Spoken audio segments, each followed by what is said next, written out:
Bienvenidos sean todos a un nuevo episodio de Ciencia Plataná. Y en esta ocasión me acompaña una joven guatemalteca llamada Vilma Montenegro. Vilma es estudiante de doctorado en entomología médica en la Universidad de Florida en los Estados Unidos. Acompáñenme a descubrir su historia.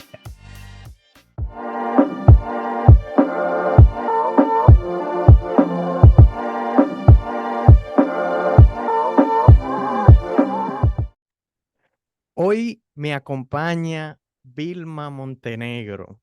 Ella es estudiante de entomología médica en la Universidad de Florida en Estados Unidos.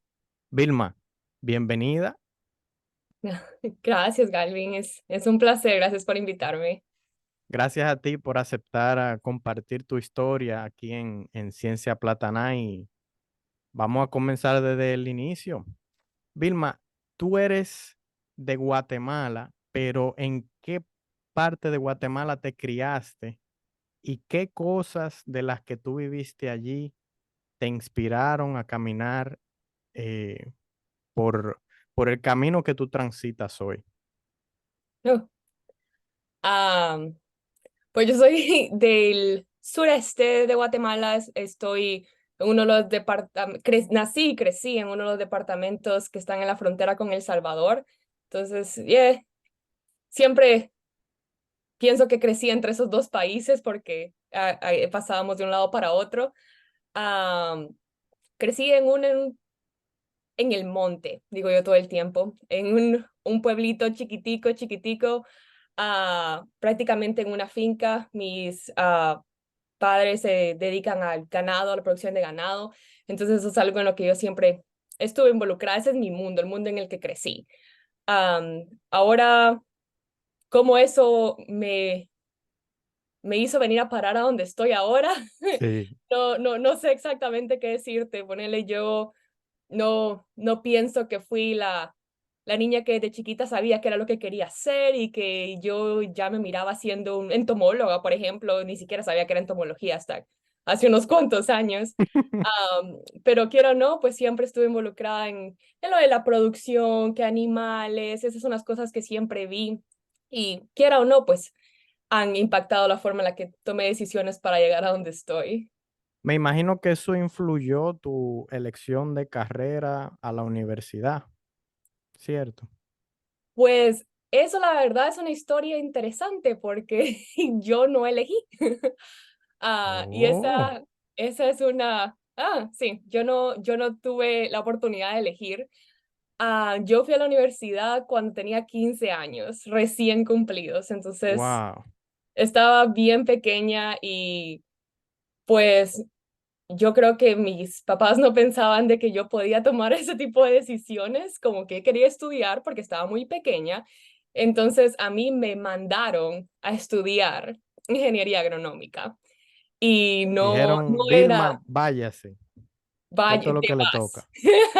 te vas. Y fue un proceso también. Poner era como que era mi única opción, porque yo crecí en un ambiente de mucha masculinidad, de mucho machismo, Sí. que ponerle la mujer no va a ir a la universidad, la mujer sí mucho bachillerato y ahí se acaba.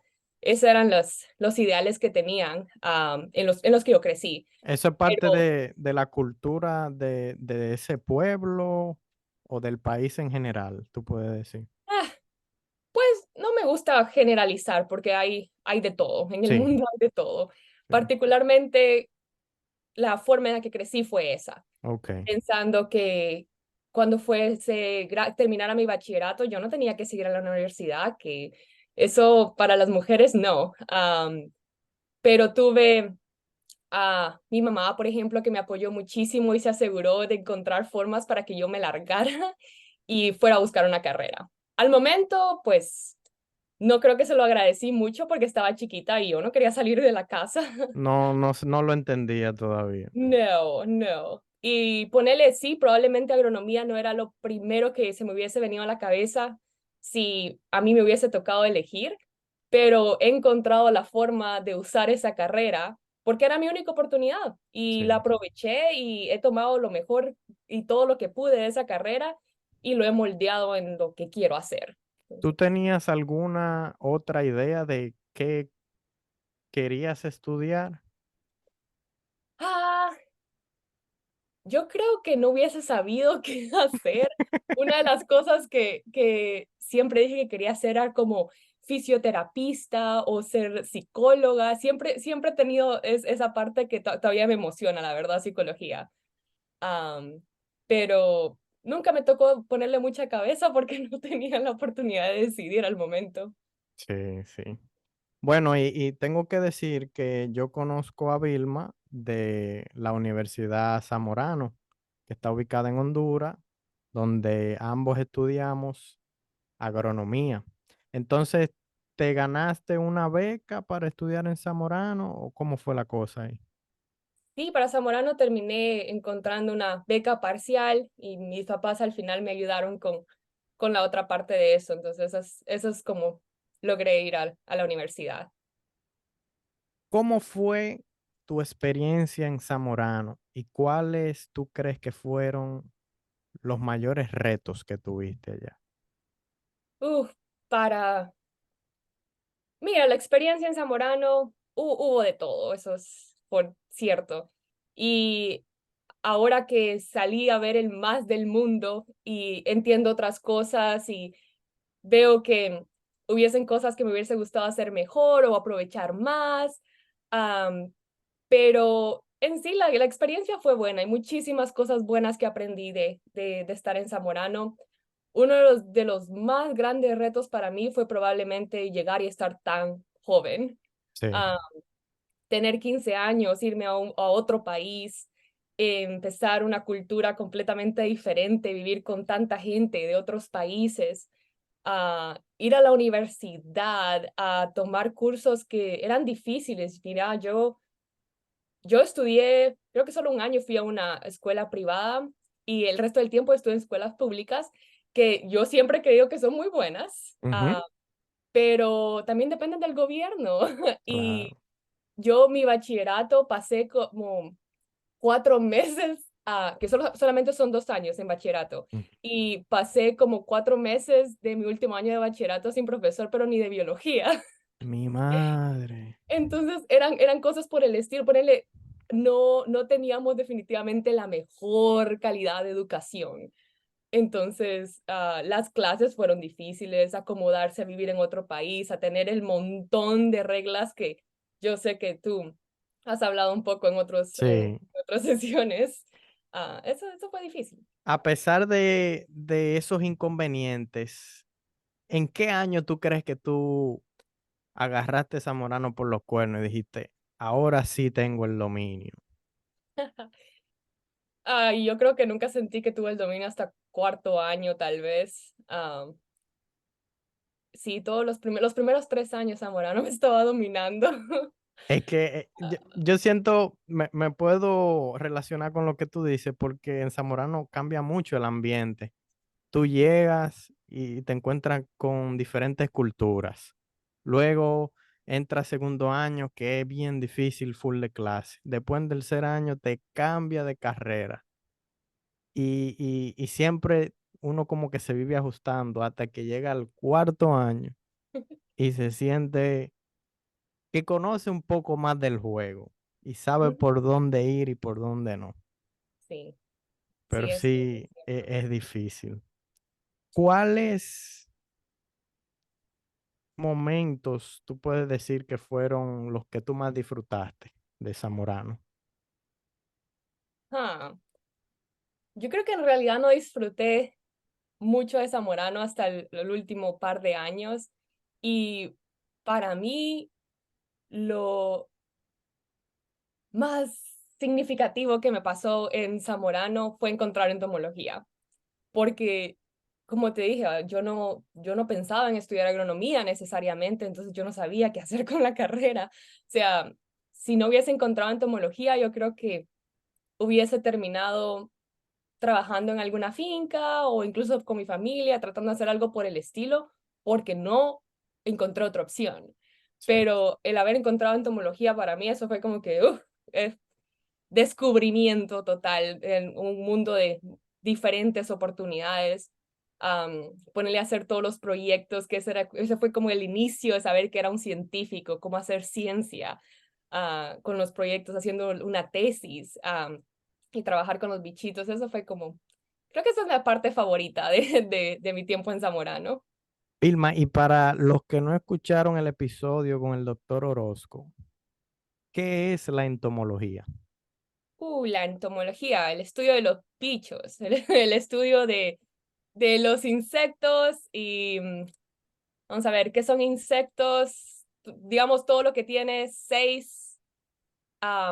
que tiene seis patas, eso es prácticamente lo que define a un insecto. Entonces, por ejemplo, una araña no es un insecto, pero todos los otros insectos, y eso incluye diferentes áreas de estudio, el estudio de cómo controlarlos, de cuál es el papel que ellos juegan en la naturaleza, en el ambiente, qué es lo que ellos hacen, las cosas buenas que hacen, las cosas malas, las enfermedades que pueden transmitir, que es de hecho el área en la que estoy trabajando. Ese es el estudio de la entomología. Y en un rato nos vamos para allá.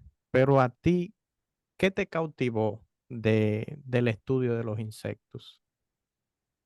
Ah, el hecho que era algo nuevo. Para mí eso era completamente nuevo. Nunca había escuchado la palabra entomología, nunca le había prestado atención al hecho de que los insectos son algo a lo que le tenemos que prestar atención. Bueno, obviamente sabía que los mosquitos pues me picaban, que sí, que esto te puede causar enfermedad. Tuve dengue un par de veces en mi vida, Yo también. ¿verdad? Pero ponerle hasta ahí, ¿verdad? Nunca le había puesto tanta atención. Entonces fue el hecho de que era algo nuevo y aparte, pues la forma en la que yo conocí entomología fue estudiando entomología forense. Entonces era estudiar cómo los insectos descomponen cadáveres, porque para los que no saben, así es como paramos, ¿no? Nos terminan comiendo los bichos. Entonces, pues era estudiar qué bichos te van a comer, en cuánto tiempo, prácticamente. Entonces era algo interesante, era fascinante, era nuevo. ¿Para qué sirve la entomología forense? Ah, principalmente, y esto no pasa mucho en países en desarrollo, pero hay algunos países que usan la entomología forense para estudiar casos criminales.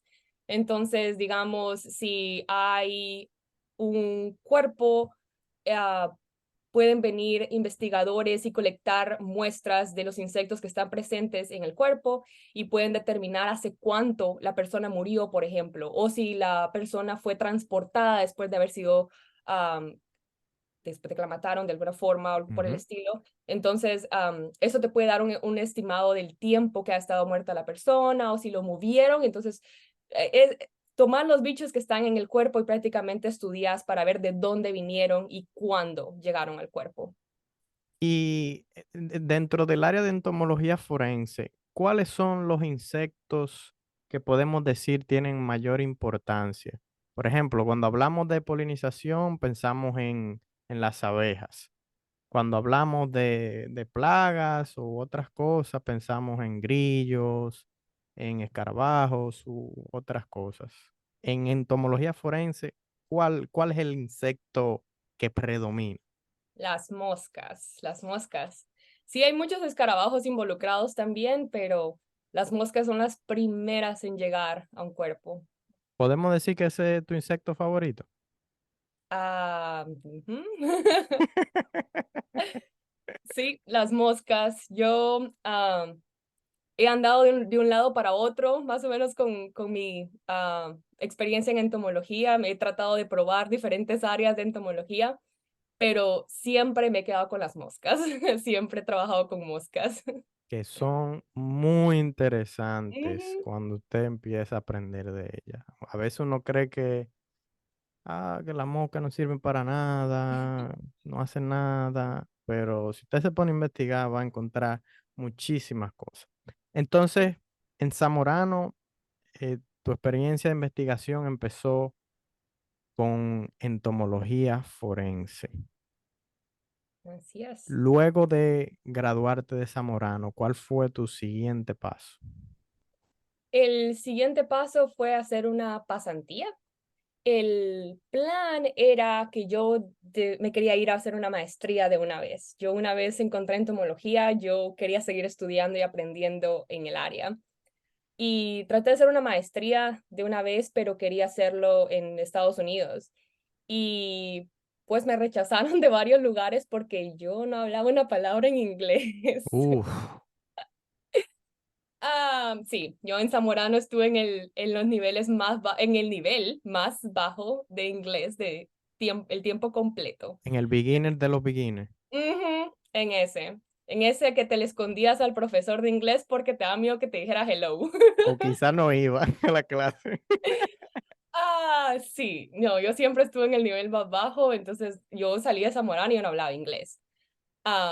Así que traté de hacer maestría de una vez, pero no se pudo y terminé encontrando un laboratorio que me aceptó con mi nivel de inglés medio Sí. bajo y pues traté de aprender inglés durante el tiempo que tenía mientras me graduaba y me iba a la pasantía, hice mi pasantía trabajando con bichos también, trabajando con una mosca que afecta los cultivos de soya. Y luego de eso, pues me ofrecieron una maestría y seguí mi maestría en entomología y pues ahora que estoy en el doctorado. Tú te me quieres ir muy rápido, pero yo ¡Ah! te voy a jalar para atrás. La vamos Vilma, para ¿qué atrás. tú hiciste para aprender inglés? Porque esa es una de las barreras que Sí. el estudiante latinoamericano tiene en muchos de los casos. Qué técnica utilizaste? Ah, me vine para los Estados Unidos y ahí a ver qué salía. No, sí fue difícil ponerle. Yo nunca fui a clases de inglés y antes de llegar a Zamorano, por ejemplo, yo nunca fui a clases de inglés y las escuelas en las que estaba, pues te digo que ni siquiera profesor de biología tuvimos por un gran Ujú, rato. Entonces nunca tuve la oportunidad de verdad de aprender inglés. Una vez supe que me habían aceptado en Nebraska, ahí ya me asusté porque fue como que ahora sí tengo que aprender. sí. Ah, y fue una combinación, me autoenseñé prácticamente. Yo no tomé ningún curso en realidad, no pagué por ninguna aplicación, más que tal vez Wow. descargar Duolingo un rato hasta que me di cuenta que lo único que me estaban enseñando es a decir que me gustan las manzanas. Y luego de Y ni eso, siquiera te gustan. y ni siquiera me gusta, ¿no?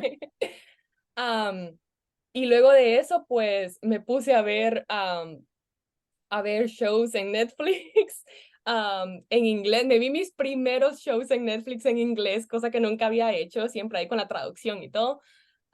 Y me puse a ver los shows en inglés, que películas en inglés, a tratar de leer. Una de las cosas que me ayudó a agarrar un poquito de práctica con el inglés fue estar en el laboratorio de entomología, haciendo mi Sí. tesis todavía. Y me acuerdo, mi, Uy, mi asesor con esas claves en inglés. tirándome unas claves dicotómicas para identificar moscas, todas en inglés y yo sin hablar una palabra en inglés. Y el lenguaje obviamente es diferente, no es como que las palabras que yo encontraba en el libro me iban a servir en la No, vida necesariamente para una no. conversación normal, pero quiera que no, pues me forzó a tratar de salir un poquito de la zona de confort y tratar de buscar cómo involucrarme más y involucrar el inglés en mi vida y tratar de adaptarme. Pero sí, fue un poquito de todo, tratando de ponerle, puse que mi teléfono, que todo en inglés y que cuando estuve en Nebraska, yo todavía me fui a Nebraska a hacer mi pasantía en Estados Unidos y yo todavía no hablaba bien inglés, Ujú, entonces y ahí fue cosa de que practicando con los demás, que nadie más me sí. hablaba en español, entonces ahí fue a pura fuerza tuviste que aprender. Para el que esté escuchando esto, entienda que la mejor forma de aprender inglés es lanzarse. Usted Ujú. va a un país que habla en inglés y como no le van a hablar otra cosa, usted va a tener que aprender, como hizo Vilma. Exacto. Mira, yo he escuchado a mucha gente que me pone eso de excusa, que me dice, no, yo no me puedo ir para Estados Unidos si yo no hablo inglés. Y eso me ha gustado de que yo tuve esa experiencia. Yo no hablaba inglés y yo aprendí. Yo saqué mi maestría y eso es prueba de que yo hablo inglés. Entonces, Exacto. Y aprende. en estos tiempos yo siento que es una excusa muy barata porque el internet Hmm, está ahí. te puede buscar un millón de cosas en inglés. Es Y cierto. como tú hiciste, vamos a cambiarte la configuración del celular para que me hable en inglés el celular. Aunque yo no entienda, voy a tener que aprender. Sí, sí es presionarse a veces, pero así se aprende. Vilma, y en la maestría, ¿nos puedes detallar un poquito más de tu proyecto de investigación? Sí, en mi maestría yo estuve trabajando con una plaga de soya que había sido recién descubierta. Entonces, el insecto, ponele, no lo descubrieron hasta el 2019. Esa fue como que la primera vez que alguien encontró el insecto, lo encontró en soya y vieron que la soya estaba muriendo. Entonces fue como que, es un problema. Entonces vamos a ver Ujú. qué es. Lo identificaron, se dieron cuenta que no había sido reportado, entonces fue una nueva especie. Y ponerle no había nada similar en Estados Unidos, no hay nada similar en Estados Unidos, la plaga más similar está en Japón, entonces había muchísimas cosas nuevas que aprender. Para empezar, habían pues los productores estaban perdiendo muchísimo dinero, habían pérdidas hasta el 100%. Am, Wow. entonces, había la necesidad de encontrar alguna forma de manejo inmediato. Y pues obviamente los productores estaban yendo directito a usar pesticidas sin saber qué aplicar porque no se sabía nada del Sí. insecto. Y había que regular esa parte y pues también a entender un poquito más de la biología del insecto. ¿Qué es? ¿Dónde está? ¿Dónde vive? ¿Cuántas generaciones nacen, digamos, al año? Todo ese tipo de información. Entonces, en mi caso, el proyecto fue tratar de entender un poquito más el comportamiento del insecto, dónde estaba en la planta, cómo se movía, cómo cambiaba durante el año, o sea, ponerle larvas encontrábamos en la planta durante el año a diferentes momentos. Y luego, pues, también tratar de solucionar la parte de control, porque teníamos a todos los productores usando exageraciones de pesticidas sin Uf. saber qué aplicar en realidad. Entonces, pues yo agarré varios pesticidas de diferentes tipos, diferentes clases y estábamos probándolos en el campo para ver qué pasaba. ¿Qué Entonces, tal esa experiencia de trabajar con algo nuevo? uh, eso es, es difícil. Es difícil ponerle, a veces es bonito tener referencias de que estás trabajando con algo que ha sido bien estudiado, entonces vas a internet y encontrás cómo hacerlo, vas a encontrar papers que te dicen, yo hice esto y lo probé así, así, así, te dan todas las metodologías, ah, tenés resultados en que basarte y luego pues está esto que era completamente nuevo, nadie había hecho nada, nadie conocía la especie, entonces es empezar de cero y hay mucho de probar, probar, fallar y seguir probando. Entonces, como estudiante eso es difícil porque uno pues quiere que todo le salga bien porque de Sí. eso depende graduarse, de eso depende avanzar en la carrera. Entonces es difícil cuando empiezan a salir cosas mal y te dicen, no, solo pruébalo de nuevo, Mm. porque pues uno no tiene el tiempo para eso. No, no, para nada. Ese insecto era un tipo de mosca. Era un tipo de mosca, se llama soybean goldfinch, Ok. la familia es Cecidomyidae, ah, ¿Y qué parte de la planta atacaba? los tallos. Entonces Oh, la parte baja del tallo, ahí era donde los adultos dejaban los huevos y se desarrollaba la larva y la larva se comía todo el tallo. wow. Y Entonces me quemaba la imagino planta. que por eso mismo era muy difícil su control, porque los pesticidas casi no llegan al tallo, a menos que sean Claro, sistémicos. claro, ese era uno de los problemas. Entonces tenías que buscar por pesticidas que fueran sistémicos para empezar y luego pues, pero si no, de todos modos la forma de aplicar, y pues ya estás lidiando con productores que tienen ciertas formas de aplicar, ya tienen sus equipos, ya tienen las formas en las que lo han hecho todo el tiempo, entonces es pedirles que cambien sus materiales, que gasten, que inviertan dinero en nuevo equipo y todo eso, entonces toma tiempo y eso involucra mucho de la educación al público también, entonces. ¿Tú crees que en algún momento se lance al mercado una variedad de soya que sea resistente a ese insecto? Sí, eso no tarda porque todo el medio oeste está, no todo el medio oeste, pero una gran parte del medio oeste está afectado por este insecto y pues ellos son los mayores productores de soya en Estados Unidos. Y sí, de hecho, cuando yo estaba ahí, hubo un verano que probamos 600 líneas de ¡Wow! soya. Eso es Ajá, muchísimo. 600 líneas de soya para ver qué pasaba y pues no llegué a ver los resultados porque me gradué, pero yo sé que están trabajando en eso, es prioridad. Para los que están escuchando, cuando Vilma dice líneas, se refiere a variedades, ¿cierto? Variedades. Ujú, Eh, Eso es muchísimo. Y ujú, la importancia de una soya que tenga esa resistencia se debe a que los cultivos de soya son muy extensivos, son en áreas muy grandes. Entonces un productor no va a querer gastar todo su dinero aplicando insecticidas en esas áreas grandísimas. Por eso la importancia de las soya que son transgénicas, tenemos que decirlo, o modificadas genéticamente, perdón, ujú. eh, que tienen esa resistencia a diferentes insectos. Sí, Vilma, eso fue un proyecto muy interesante.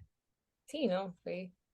Fue ¿Te muy interesante. gustó esa experiencia en la parte agrícola? Porque se aleja un poquito de la entomología forense. Ujú, no, no, no era el plan definitivamente. Yo Ah, hubiese querido explorar un poquito más el área de entomología forense, pero am, hay oportunidades limitadas, a veces no hay mucho dinero en esa área, entonces es algo que uno tiene que buscar también, obviamente.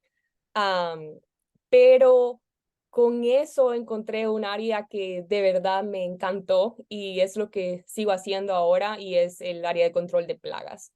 Entonces eso me dio la oportunidad de conocer control químico y también estuvimos probando unos pocos de control cultural. Entonces me dio una idea del control de plagas y es algo que me ha gustado mucho. Entonces es algo que estoy incorporando en mi doctorado también. perfecto. Y las experiencias siempre van sumando, nunca Ujú, van quitando. es correcto. O sea que en la maestría no tuviste ni aunque sea un segundo proyecto de entomología forense o algo relacionado. No. No, lo que hice relacionado a entomología forense fue más que todo como ayudar a en los laboratorios que enseñaban entomología forense. Era más como ayudarles un poquito con la clase o ir a los laboratorios que ellos hacían en campo y seguir viendo los animalitos, porque pues los experimentos de entomología forense son usualmente hechos con cerdos. Ujú. Entonces era ir a ver ahí el montón de cerditos muertos con moscas y ayudar a los estudiantes, pero eso fue más que todo lo que yo estuve haciendo. Entonces, tuve oportunidades de explorar a cosas diferentes. Todavía me emociona ver animales en descomposición, así que si yo lo miro, ahí voy a buscar las moscas y a tomar fotos. Pero ya es algo que ha quedado de lado un poquito y hay nuevas cosas que estoy explorando. Señor, ustedes no están viendo la cara de Vilma cuando ella está diciendo esto y ella está muy emocionada. Y es Ah, que eso es un área importante para la vida que a veces se relega y como ella mencionó, en los países en desarrollo no se le da la importancia necesaria a esa área. Entonces, Vilma se gradúa de su maestría en Nebraska. No hemos hablado de qué tal tu cambio de ir de Centroamérica a Nebraska. Y para ubicar a la gente, Nebraska está en el centro norte de Estados mm, Unidos. es correcto, es justo en el centro. Si agarras un mapa de Estados Unidos y apuntas para el centro, ahí está. Ahí está. Yo ni siquiera sabía dónde estaba. Yo creo que ni siquiera había un mapa de Nebraska antes de venirme. Dios mío. Yo nunca había escuchado el nombre, no sabía que existía y pues no vi mucho qué era Nebraska, qué era lo que iba a encontrar. Yo encontré una oportunidad y me fui. Y no, oíme, ya cuando llegué ahí, Nebraska es frío. Así como es caliente, tiene las 4 temporadas. pero los inviernos hay tendaladas de nieve y es muy, muy frío que hay momentos que salís por 3, 5 minutos y ya no sentís la cara. Dios, qué Ah, y difícil. luego pues el verano es horrible también, es muy, muy caliente. Entonces están esos cambios que yo nunca había visto nieve en mi vida. Ujú, ujú. Así que sí, no fue emocionante, pero... ¿Algo que te gustó de Nebraska? Ah, si le preguntas a la gente que le gusta de Nebraska, no creo que alguien te vaya a contestar algo. Se queda el espacio en blanco. Te queda el espacio en blanco. No, pero fíjate que de hecho ahora que salí, dejé Nebraska, yo ahora digo que me gustaría volver. ¿Por qué? El clima era muy, yo sé que sí, pues el invierno es feo y todo, pero Sí. ver las 4 estaciones era muy bonito, esos cambios. Luego, pues era una ciudad pequeña, por lo menos donde estaba. am, entonces siempre, no sé, había muy, muy poca gente, ah, diversidad. Era el lugar en donde estaba antes era un college town, ponerle el lugar donde está la universidad, Sí. donde hay campus, que es algo muy diferente a donde estoy ahora, que yo ahora estoy como una extensión de un centro de investigación que es parte de la universidad. Entonces son cambios grandes, es pasar de estar donde hay un campus universitario a un lugar que parece más como un centro de empleo, o sea, es un lugar chiquitito, En medio de la nada en muchas medio de la veces. nada. Sí. Ujú. Es diferente. Vilma, y cuando te graduaste, no sé cuándo conseguiste tu oportunidad de doctorado, antes o después de graduarte. Antes de graduarme. Yo siempre he andado a la carrera, siempre he sentido que ya tengo que saber qué es lo que voy a hacer apenas termine esta parte de mi vida y qué es lo que sigue, qué es lo que sigue. Entonces, yo ya en mi segundo año de la maestría apenas lo empecé y empecé a buscar oportunidades de doctorado. Yo sabía que no quería seguir trabajando con plantas, Ujú. entonces me puse a buscar otra área. Me di cuenta que entomología médica veterinaria, que es lo que estoy haciendo ahora, sería algo que se asociaba un poco con entomología forense y pues no solo eso, sino que iba a seguir trabajando con moscas y que podía seguir trabajando con control de plagas. Entonces me puse a buscar oportunidades en esa área y ah, para el final de mi maestría yo ya tenía varias oportunidades de doctorado y así fue como terminé seleccionando en la que estoy en Florida. Excelente.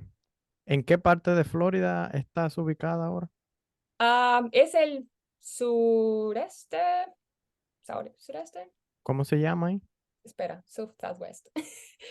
Vero Beach está como, es en el centro de Florida prácticamente. Ok. Yo creo que es sureste. Sí, Sí, sí. creo que sí. ¿Y qué tal es la vida por ahí? Ha sido diferente a lo que esperaba, diferente a lo que viví antes. Es una ciudad de jubilados. Me dicen que tú sales a la calle y de 10 personas que tú ves, 15 son viejitos. Exacto. Oye, sí, no, es una ciudad de jubilados, entonces toda la gente que está aquí es gente que se ha retirado de sus trabajos y ya vienen aquí a pasar sus últimos días en la playa. Wow. Ah, y luego pues estamos nosotros que estamos trabajando para ellos. Sí, es un gran cambio. Ponerle las tiendas se cierran a las 8 de la noche. Oh, Dios mío. Ah, sí. Entonces, llegaste a la Universidad de Florida, a hacer tu doctorado en entomología médica. ¿En qué se basa tu proyecto actualmente? ¿O qué estás haciendo? Yo estoy, pues ponerle en el laboratorio de entomología médica y veterinaria. Por lo menos aquí en Florida se enfoca mucho en trabajar con mosquitos. Hay un par de personas que están trabajando con garrapatas y luego pues está otro grupo de insectos que se llaman Culicoides biting midges en inglés. Y de hecho, me imaginé que me ibas a preguntar algo al respecto y me puse a buscar cómo se llaman estos animalitos en en español, español y no porque sale. nunca los había escuchado, nunca los había visto en realidad.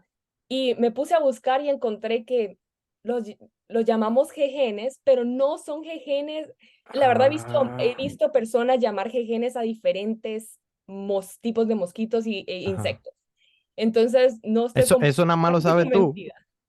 ¿Qué pasó? Eso nada más lo sabes tú, que sabes de mosquito y de mosca. Sí, pues no, sí he visto a gente llamar jejenes a diferentes cosas, que no son solo estos insectos, pero también vi que les llaman polvorines o mosquitos pólvora. Wow. Y me imagino que los llaman mosquitos pólvora porque duele cuando te pican. Entonces estos son como unos mosquitos, como los mosquitos a lo que nos referimos normalmente como Ujú. mosquitos, pero son muy, muy, muy chiquititos. Entonces son como una quinta, algunos son hasta una novena parte de un mosquito. Entonces tú ni los puedes ver, pero los sientes cuando te pican. Sí, siente, sí. Entonces, mi proyecto está más enfocado en estos animalitos, lo vamos a llamar jejenes. Está enfocado en estudiar la biología, la ecología, el comportamiento de estos insectos y luego pues buscar cómo controlarlo. Y el objetivo de eso o la razón por la que estamos haciendo esto es porque estos animalitos pueden transmitir enfermedades. Entonces, en Latinoamérica, por ejemplo, los jejenes están presentes y en parte de Centroamérica y de Sudamérica, ellos pueden transmitir enfermedades a humanos. En los Estados Unidos ese problema no pasa, pero hay plagas que son costeras. Hay una especie que si vas aquí a la playa, parques en Florida, uf, duelen las picadas y hay muchísimos de ellos. Entonces es una plaga de humanos. Y luego pues están varias otras especies que son vectores de enfermedades, vectores de enfermedades hemorrágicas en ganado y en venados. Wow. Entonces, esa es la parte en la que yo me estoy enfocando en las especies que pican al ganado, especies que pican a los venados y que transmiten enfermedades y hay mucha, mucha muerte a causa de esas enfermedades que ellos transmiten. Cuando tú dices que pueden transmitir enfermedades a humanos, me sorprendió porque yo conozco los jejenes, no sé si son los jejenes que tú dices, pero los conozco cuando voy a la playa en República Dominicana, que Mm, pican pero durísimo. Entonces, ahora que tú dices que transmiten enfermedades, eso como que me asusta un está poco. preocupante. Sí, Sí, ¿qué tipo de enfermedades no transmiten transmiten? enfermedades en toda Latinoamérica. Yo sé que hay problemas con oropuche, el virus de oropuche, que es similar a la fiebre amarilla, pero está presente más que todo en Sudamérica. Luego en Centroamérica en realidad no hay problemas, o por lo menos no ha habido problemas en un largo, largo tiempo. Entonces, no es muy común, ya no es muy común, pero en Centroamérica hay muchas especies de estos genes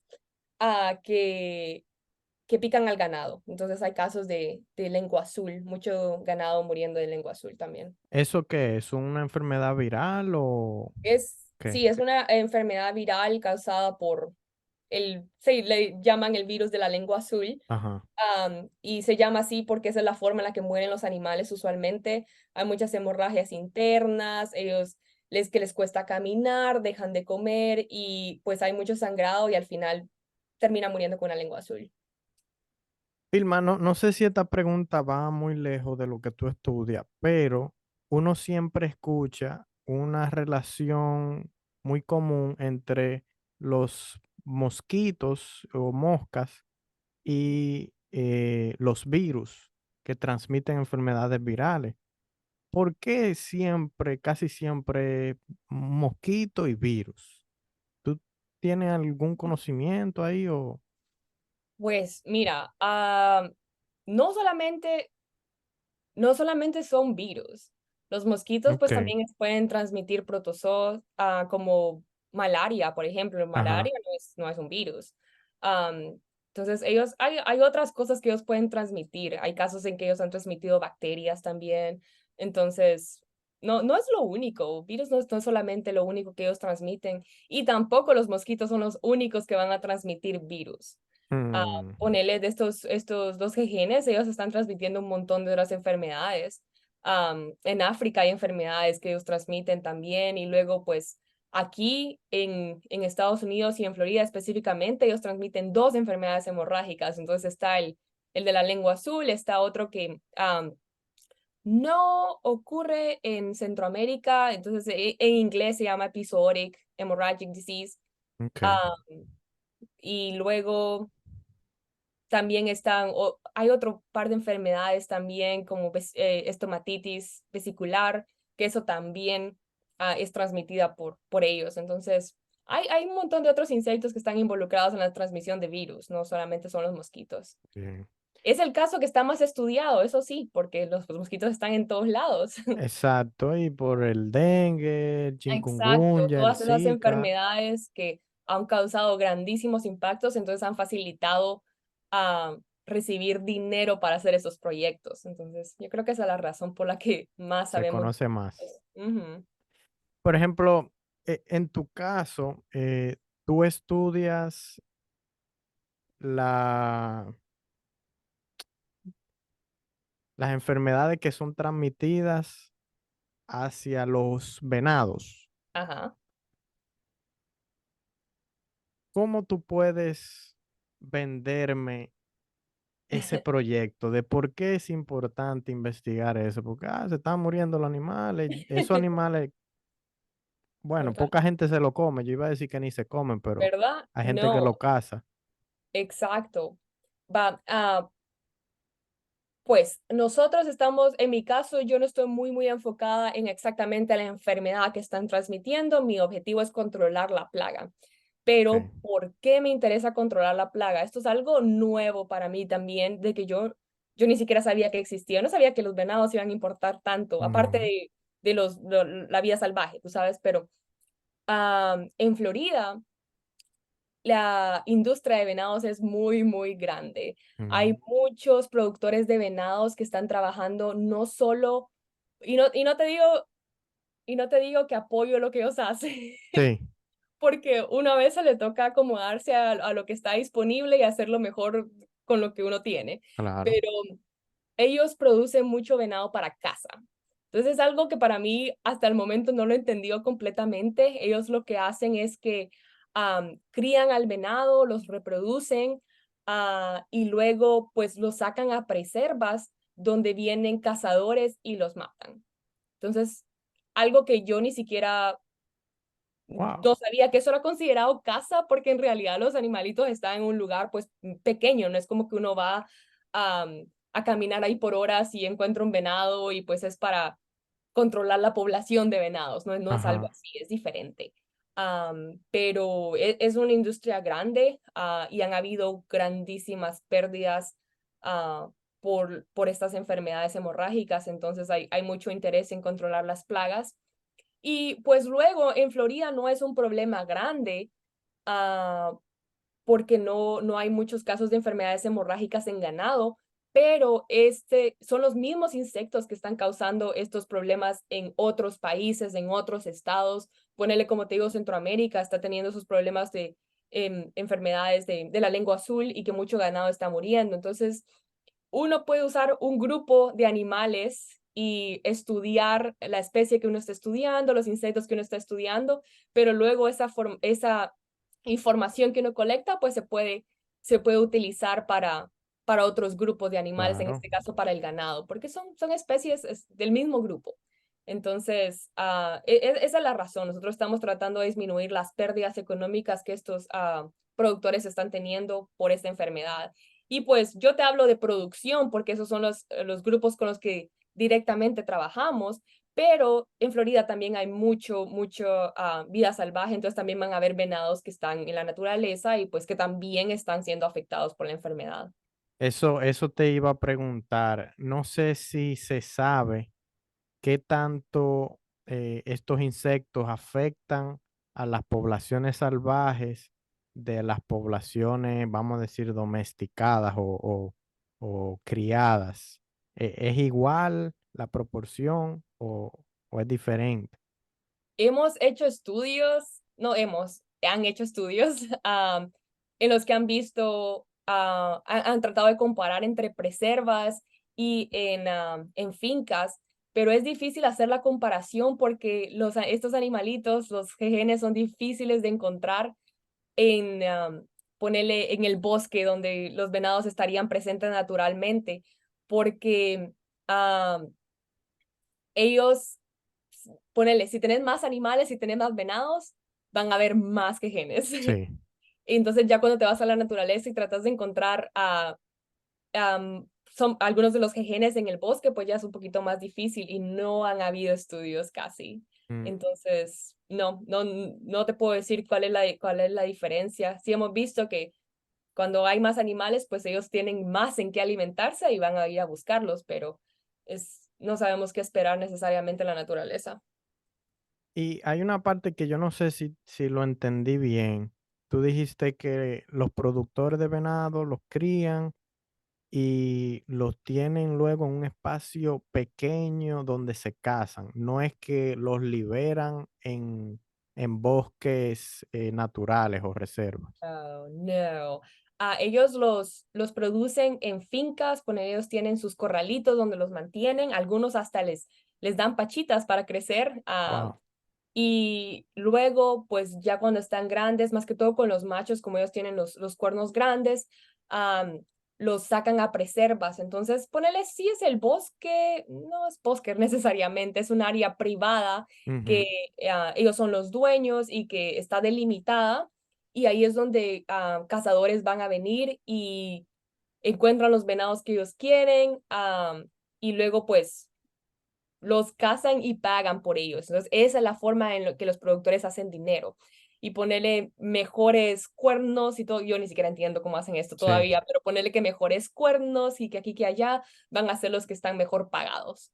Wow. Entonces, eso es lo que ellos se enfocan. Y sé que algunos de los productores pues también producen semen y venden semen Ujú. para por reproducción para otros estados también. Entonces, esas son las principales formas en las que ellos obtienen dinero, pero no es por producción de carne, que eso es lo que yo pensé al principio que iba a ser. Ya. O sea que si viene alguien y caza un venado, no es que lo pesan y se lo venden por libra, no. No, ya ellos se llevan el venado completo y hacen lo que quieran. Ponele, muchos van a hacer taxidermia y le van a cortar la cabeza al venado y colgarla ahí en la cocina o algo. Sí, Y luego pues va a haber otros que pues sí van a partir todo el venado y agarrar la carne y usarla, pero a eso ya lo que ellos hacen con el venado es su problema. pero interesantísimo esto, Vilma. ¿Y de dónde salen los fondos para este tipo de investigación? ¿Verdad? A veces se sorprende uno. Es una legislatura del estado de Florida que entonces es del gobierno. Hay muchas influencias ah, al gobierno que tienen propiedades, Sí, que trabajan con venados. Entonces hay mucho interés en apoyar la investigación y ha sido una iniciativa de investigación que empezó hace como, por lo menos 8 años y lo reevalúan cada año y cada año continúan a dar fondos para esta investigación. Entonces, hay mucho interés. muy interesante. Eso para que vean que muchas veces la investigación sirve propósitos que no son necesariamente vitales para el ser humano. Diría uno que no son vitales, pero si ponemos el ejemplo de las plantas ornamentales, uno quizá puede decir, no, uno puede prescindir de ellas porque no son necesarias para comer, para sobrevivir, pero tienen un fin que al humano le aporta. Sí, ¿no? Y en nuestro caso, pues ha sido una oportunidad para aprender mucho, ponerle de control de plagas. Nosotros eso es algo que, en mi caso, yo estoy estudiando mucho, no sabíamos exactamente, no sabemos qué controla la plaga y pues también tenemos a los productores desesperados tratando de controlarla. Entonces hay mucho uso irresponsable de pesticidas y hay problemas en los que pues estamos asustados que vamos a encontrar resistencia o que estamos Mm, matando a polinizadores innecesariamente, a insectos benéficos. Entonces hay mucho interés en buscar otras formas para digamos, manejo integrado de plagas para que nosotros podamos darle más estrategias a los productores para que ellos no basen su control de plagas solamente en aplicación de insecticidas, porque esa no es siempre la respuesta. Sí. Y eso es una motivación muy válida para hacer investigación en el área, que es cómo controlamos este negocio para que no influya, por ejemplo, en los ambientes naturales, como mencionaste a los polinizadores que tienen otros servicios ecosistémicos. Así que eh, hay que seguir con ese tipo de trabajo. La investigación, donde quiera que se haga, sirve un propósito.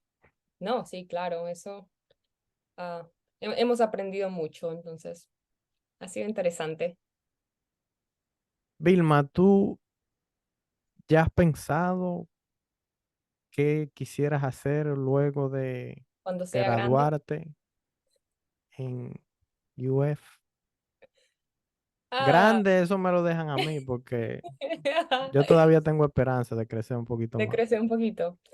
Ah, yo creo que sí, yo creo que, mira, eso es algo que me di cuenta que es bien común cuando uno está en la escuela de posgrado y es que uno cambia de opinión y cambia de las cosas que quiere hacer un millón de veces. Pero yo creo que llegué al punto de mi carrera en el que ya me decidí por lo que quiero hacer y en mi caso es enfocarme en control de plagas. Entonces yo quisiera trabajar en la industria de control de plagas y algo más que he descubierto en el último los últimos 2 años tal vez, es que me encanta la educación pública. Eso es Ujú. algo que yo nunca vi antes y tuve la oportunidad de hacerlo mucho en Nebraska. Yo incluso fui la coordinadora de programas de educación para el público y es algo que disfruto mucho. Entonces, poner el hecho de no ser profesora necesariamente y sentarme en un salón y dar clases, sino que de tratar de llegar al público, de enseñarle cosas nuevas, incluso cuando ellos no saben que lo quieren aprender, de decir, de enseñarles algo nuevo. Ponerle en mi caso, he hecho mucho esos eventos en los que uno va y habla de insectos a los niños y de hablar de insectos a las escuelas o simplemente poner una tu tiendita en una feria de investigación, en una feria de la ciencia y hablar de diferentes bichitos y encontrar gente que le interesa, otros que tal vez no le interesa, algunos que van a aprender cosas nuevas.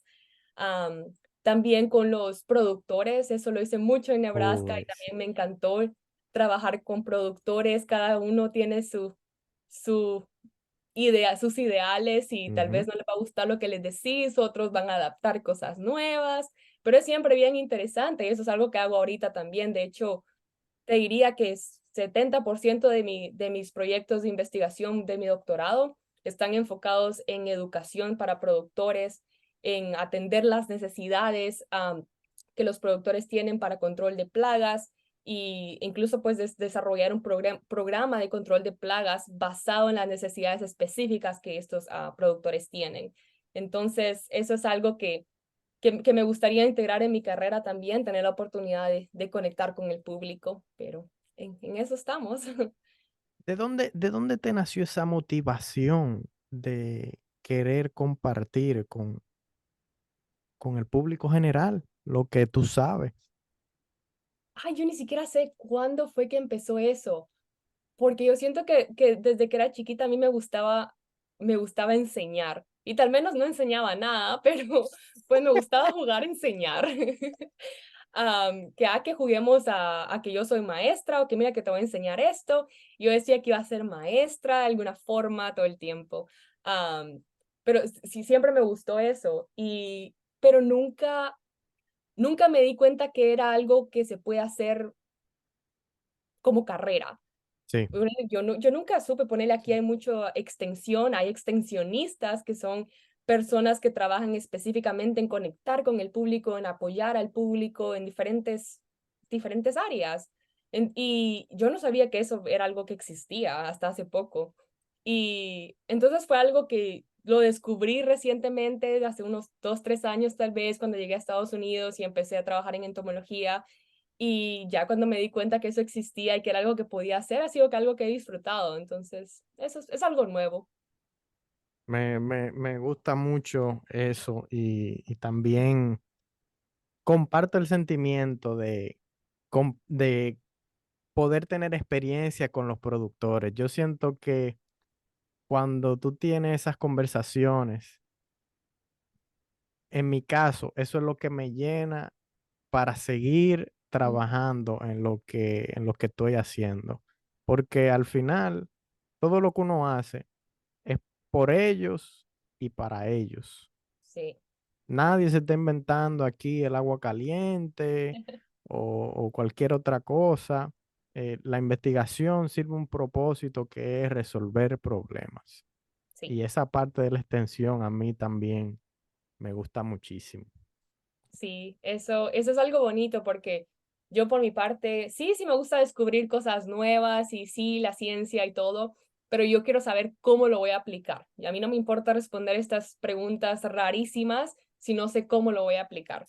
Pero en Exacto. este caso yo estoy estudiando qué insecticida voy a aplicar o qué otra forma voy a usar para controlar este insecto y lo estoy probando en las fincas de los productores y pues solucionando los problemas con los productores y si no funciona, pues adaptándonos y tratando de cambiar los programas un poco, pero pues uno ve quién lo va a usar y cómo se va a usar. Entonces, esa parte se disfruta.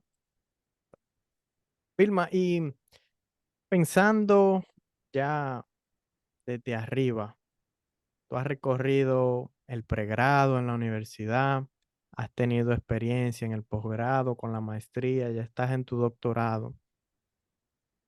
¿Qué cosas tú crees que son diferentes de cuando uno está en el pregrado a cuando está en la escuela de posgrado? Ah, yo creo que te puedo decir que un montón de cosas no son diferentes. Uno sigue aprendiendo, siempre van a haber cosas nuevas.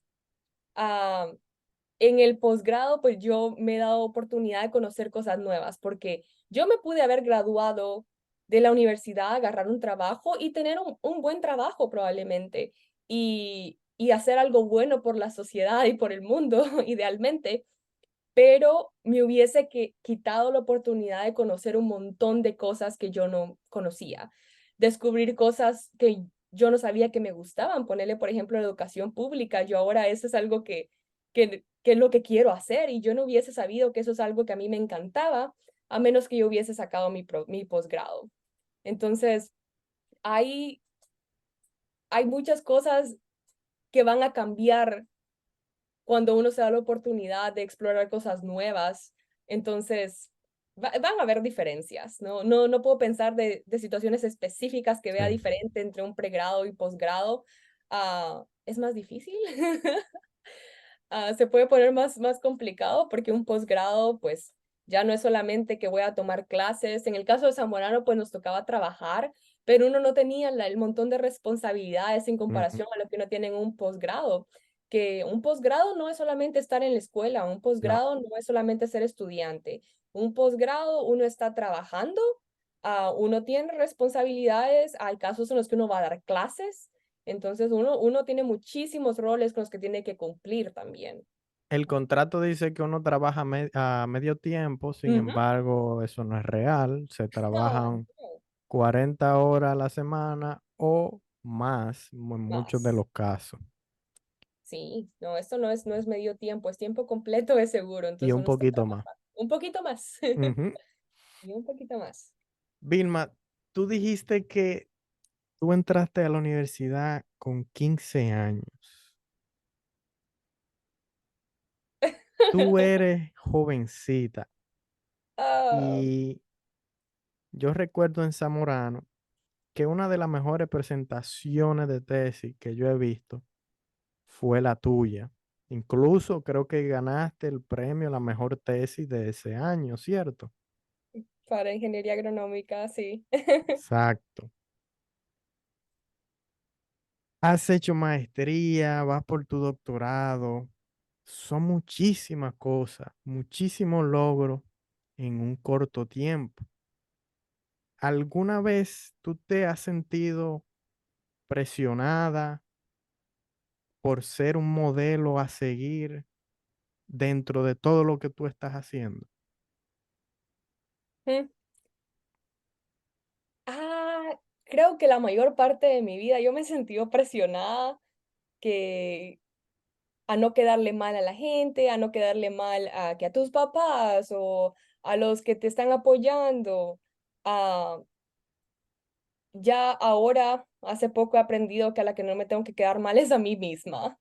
Exacto. Entonces, ha sido ponerle empezar la universidad a 15 años y toda la parte antes de eso. Yo siempre fui la más jovencita en los Sí. salones. Yo fui a la universidad, yo creo, estoy segura que era la más joven. Entonces yo siempre era la más pequeña en todo y eso pues tiene sus complicaciones porque no es solamente lidiar con la habilidad que uno tiene de aprender, porque el cerebro se desarrolla a su tiempo y a Claro. veces las cosas que uno aprende si me estás enseñando algo cuando yo tengo 5 años, lo voy a aprender de forma diferente si me lo enseñas cuando tengo 7. Entonces, esa es una parte, pues, a veces es más difícil aprender si estás acelerado, pero no solo eso, es también toda la parte social, toda la parte emocional. Ponele, es diferente tener una persona de 15 años a la par de una de 18. Tal vez solo son 3 años, pero hay muchos cambios durante de esa temporada de tu vida. Ujú, Entonces, ujú. eso fue algo que yo viví de chiquita mucho, que siempre era como que la más pequeña, especialmente antes de la universidad, ponerle a la que le hacían bullying y todo ese tipo de cosas. La chiquita, La la chiquita, jovencita. la que lloraba en el salón y ese tipo de cosas. Sin embargo, aquí la tenemos, Vilma Montenegro, haciendo un doctorado en la Universidad de Florida, directamente desde Guatemala. Desde Guatemala. Ajá. Cuando tú escuchas la palabra Guatemala, ¿qué te pasa por la mente? Un cafecito con pan. Ah, Yo también siempre ¿verdad? pienso en comida, Vilma. No, Guatemala. Bueno, yo tengo tanto tiempo en el que no he estado en Guatemala. Yo salí de Guatemala a los 15 años y pues ahorita tengo 23 y no he regresado prácticamente. Ha sido pues irme a la universidad, luego venirme a la otra universidad para sacar mi Ujú, maestría, mi pasantía, luego mi doctorado. Entonces, uno se acostumbra a vivir en otro lugar, uno le toca hacer su casa en otro lugar, sí. porque si yo me pongo a pensar de Guatemala como mi único hogar, el único lugar en donde yo tengo familia, y todo eso se vuelve triste porque no puedo regresar y no puedo regresar ahorita y no puedo Ujú. crecer como profesional, no puedo crecer como humano, si me estoy limitando y todo lo que quiero hacer es volver a mi país. Entonces, no, ponerle Guatemala, sí, mi país donde crecí, donde nací, donde la mayoría de mi familia está, pero a veces uno le toca dejar cosas para encontrar nuevas oportunidades. Y yo siento que cualquier persona que exista en este mundo, que tenga la oportunidad de tener una experiencia académica a nivel internacional, tiene que tomarla, porque eso te abre mentalmente muchas puertas y Sí, también te entrena mucho en lo que es la tolerancia, exponerse a diferentes culturas, diferentes creencias, hasta diferentes alimentos. Yo siento que a cada persona le va muy bien cuando tiene esa experiencia y lo hace mucho mejor persona. Porque así como tú dices que quizás quedarse en Guatemala te limitaría a nivel profesional, debemos de entender que vivimos en un mundo global y que todo lo que pasa en el mundo nos afecta. ujú, Y tener una experiencia académica a nivel internacional te hace entender muchas de esas cosas y hacer mucho más consciente. es cierto. Y siguiendo por esa parte, Vilma, para esos jóvenes latinoamericanos que te están escuchando ahora, ¿qué consejo tú le darías a la Vilma de que tenía 15 años para que le vaya mejor?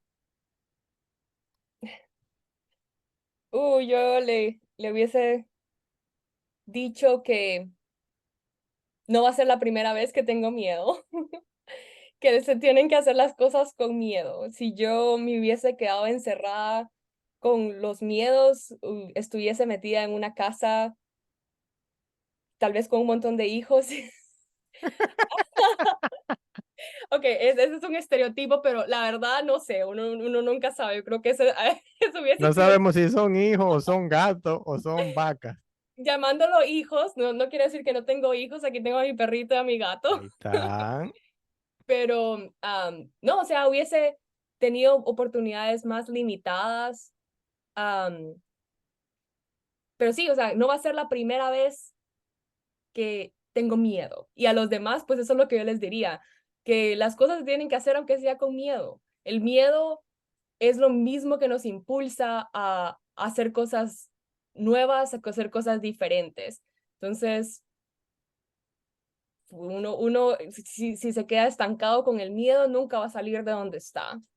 Y uno no sabe, pues, si lo que uno está probando va a terminar siendo algo positivo o negativo, pero no va a saber hasta que uno pruebe.